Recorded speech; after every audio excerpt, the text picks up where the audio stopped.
That's an unbelievable stat for a guy who all year long looked like he was nearing the end.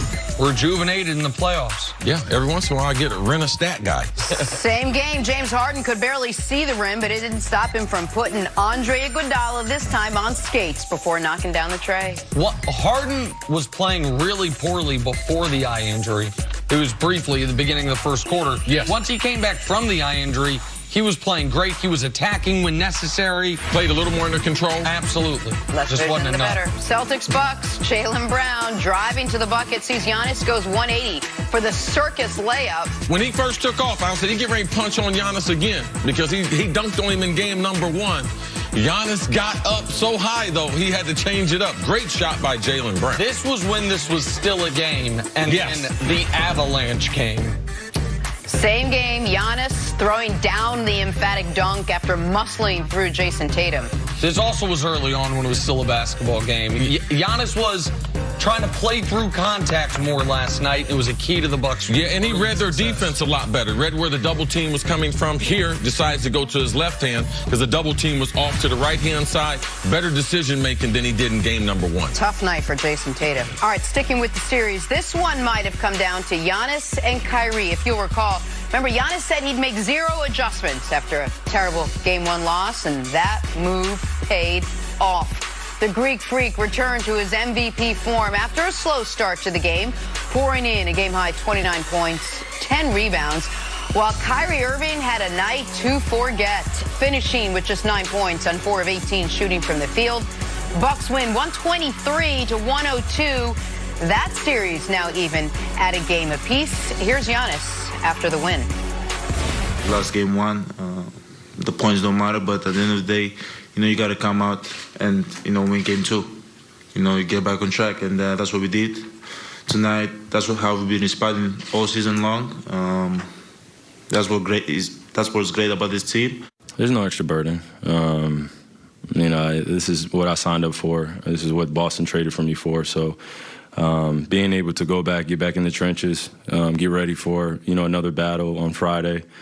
This is what you live for. So, basketball is fun when it comes like this, when you have to respond. And, this is type of basketball you want to be playing at this time of year.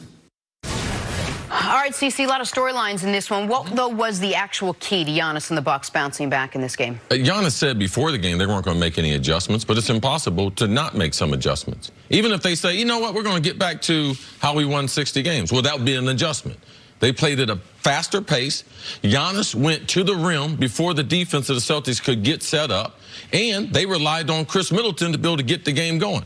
Because let's not miss, Giannis was 3-11 at halftime. Chris Middleton kept them in this game where Boston had control of this game. Chris Middleton and his shot making kept them in the game. And then the Avalanche, as Nick will say, came in the third quarter where Giannis really started figuring out the Celtics, and he ended up dropping 15 on them. But from a team standpoint, this is how they played during the regular season. Their bench played a lot better, made those positive adjustments that we thought that they would make, and Giannis was able to maintain enough until halftime, and then in the third quarter, he looked like the Giannis that we had seen, the reason why he was a leading candidate to be MVP this year. And in the first half, while he only made 3 baskets, he was getting to the free throw line repeatedly. He was racking up fouls on the Celtics bigs, which was a key part of the Bucks having that 4-point halftime lead. And they did make one significant change. Yes. I thought it would be cutting Connaughton's minutes. It instead was removing... They doubled down on Connaughton. And Connaughton paid him off for it, by the way. But it was removing Sterling Brown from the starting lineup, putting Mirotic in the starting lineup. So now all of a sudden, and I don't mind them doing that because they think Malcolm Brogdon's coming into the starting lineup at some point anyway, take his spot back. They were playing 4 bigs and Eric Bledsoe. Not necessarily strategy standpoint, but Sterling Brown did have an injury, so he was questionable. But that was an adjustment they made. If he was 100% healthy, I don't know if that, but for a team that wasn't going to do anything, they made a lineup change for game number 2. They made a lineup change, but what to me, was most notable, and I think a lot of people in the audience understandably probably weren't watching the Bucks super closely all year, that explosion in the third quarter, this is what the Bucks do. In their last game against Detroit, they were trailing by 4 midway through the third quarter of the closeout game. They went on a 45-10 run to end that series. 45-10 run over a little more than a quarter of basketball. Last night against the Celtics, it was 74-71 Bucks, 3-point lead with 7 minutes left in the third quarter. It was a good game. It was a close game. The Bucks had held a 2 to 6 point lead most of the way, but the Celtics were right there. And they pulled off a 31-4 run. And it's over. It's 105-75. The reserves are in. Good night. This is the best three-point shooting team in the league other than the Houston Rockets.